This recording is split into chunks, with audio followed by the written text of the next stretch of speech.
Dallas Animal Services is reporting a dramatic turnaround with two major issues: the survival rate for sheltered dogs and the rate of dog bites. Fox 4's Lori Brown tells us both figures appear to be moving in the right direction. Even though we're still in the dog days of summer, Dallas Animal Services is seeing a success story. The number of dogs that leave the shelter alive is up 85%. That's compared to 75% a year ago. And that's the case even though 2,000 more animals came into the shelter this year. Where's the baby?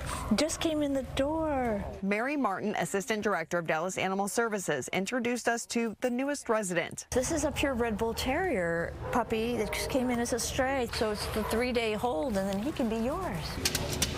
Martin says she's encouraged by the nearly 10% increase in the number of dogs who leave the shelter alive compared with a year ago. To take that many more animals in and find that many more live outcomes is just so heartwarming and wonderful.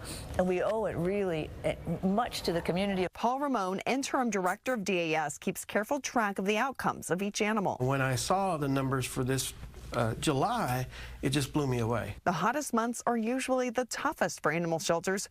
Ramon says the numbers tell a story. The biggest number that jumps off of this board is the rescue partner transfers that are up by 89%. Dallas Animal Services partners have stepped up in a big way this year, helping to take Dallas dogs all over the country. We have our dogs now going as far as Maine to Seattle to Chicago to Virginia, all over the country. And when it comes to dog bites, the number in Dallas has dropped for 4 months straight after a 40% increase in the first quarter. We're working to educate the public as much as we can. We have a team of officers that go out every Wednesday to specific areas based on data to provide educational material on how to keep the dog within the required enclosures, the leash requirements, and so forth. Martin says subsidized spay-neuter surgeries are also up 239% this year. They tend to be less stress around mating, and when there's less stress around those things, there's less fighting. And if we can prevent the dog fight, we can prevent the bite. Martin and Ramon know there are still so many dogs that need help. Yeah, you won't find an empty kennel. His name is Mikey.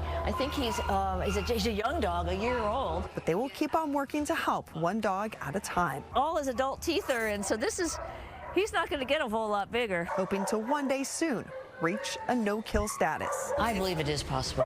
Dallas Animal Services says one of the things that's really helped increase adoptions is a concept called daycations. You can come by this shelter and take a dog like Ben here out on a trip to the lake or on a hike and then just bring him back. Now, it does come with the risk that you might fall in love.